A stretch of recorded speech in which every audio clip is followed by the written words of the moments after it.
Hello, we're Team 794. My name is Theodore Sosnowski. I'm Rolando Garcia. I'm Silas Kurth. Mohammed Mustafa. Adrian Casaro. And together we have done the tracking security camera as a senior design project. Unfortunately, we did not get a corporate sponsor, so we had to go out to the real world and figure out what are we going to do. So we decided to look at some aspects of it, and one of our major aspects that we thought we could improve upon is security. In correctness, it's the security camera that we thought we could improve. We talked to some people at the Plano Police Department, Detective Dudek, and he mentioned that a lot of the footage out there is not good enough in order to prosecute. Yes, you have footage, but they don't know who it is. And if you can't identify them from their license plate or their photo on their ID, then they won't even prosecute. So we thought, well, we can fix that. We can basically implement a security camera that can focus on and track faces. And along with that, the current security cameras that are in place, they have broad lighting that just illuminates the entire flooding area and allows the criminal or the burglar to see whatever they want and avoid the camera at the same time because the cameras don't move.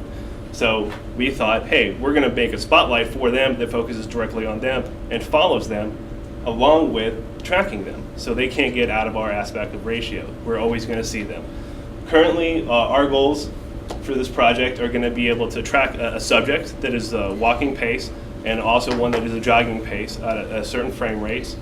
We have used OpenCV as our software, and we started off with the Raspberry Pi board, but we soon realized that Raspberry Pi cannot support OpenCV, so we upgraded to the Jetson TX2, and it's currently working correctly, and we actually have a working demonstration at our booth. And we need a pan and tilt, and they are controlled through that way. And I think that's about all we have for you. Is there any questions for us? Are these worn on cameras that are worn by people, or are they installed somewhere? Or They're mounted security cameras. In a home or Yes. something? So, question back to the pool guys. Is this something that you could use to detect a hazardous area, and if somebody approached a hazardous area, like kids around a pool, or an area in a factory that was off limits or whatever, so you'd get some kind of alarm when this thing detected somebody in a certain zone? Okay, so your question is, can we basically set areas up? Yeah, can you set areas up that will give you an alarm? Good Yeah. summary. Go ahead. Absolutely.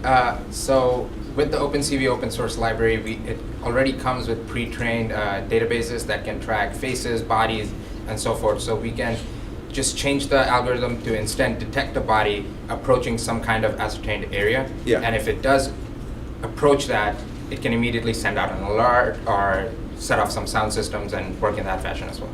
So it's totally versatile in its application. I think that's a really useful feature. Yeah. Recently, there was some burglary that was shown like about a couple months ago, where the guys were wearing masks. Would this in any way?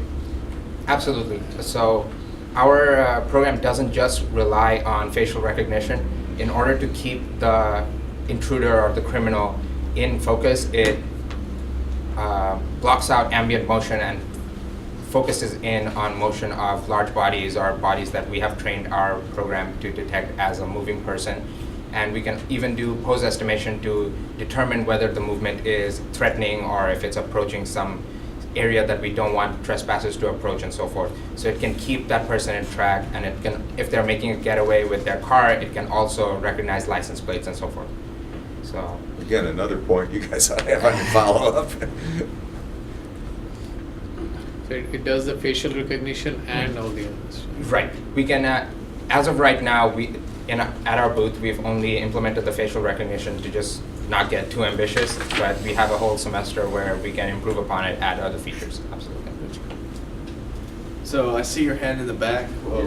I was wondering, what were you planning on doing if you have more than one person in frame? How is it going to track more than one person? So we're using the fast feature detection. That is another algorithm that people have come up with for computer vision, and it essentially takes a rolling average of key points that I have programmed to be key points that we think are necessary to keep track of, and it makes sure that if we have large clusters of these key points, we try to keep as many of it in focus as possible. Also, the Jetson allows us to hook up as many as 6 different cameras, so we can communicate between the cameras and make sure that if somebody's going out of frame, we can tell a camera to follow that person around while the other cameras focus on other targets. Does it store the video? Yes, Yes. absolutely. We're thinking about doing both cloud and on an SD card. Right. So thank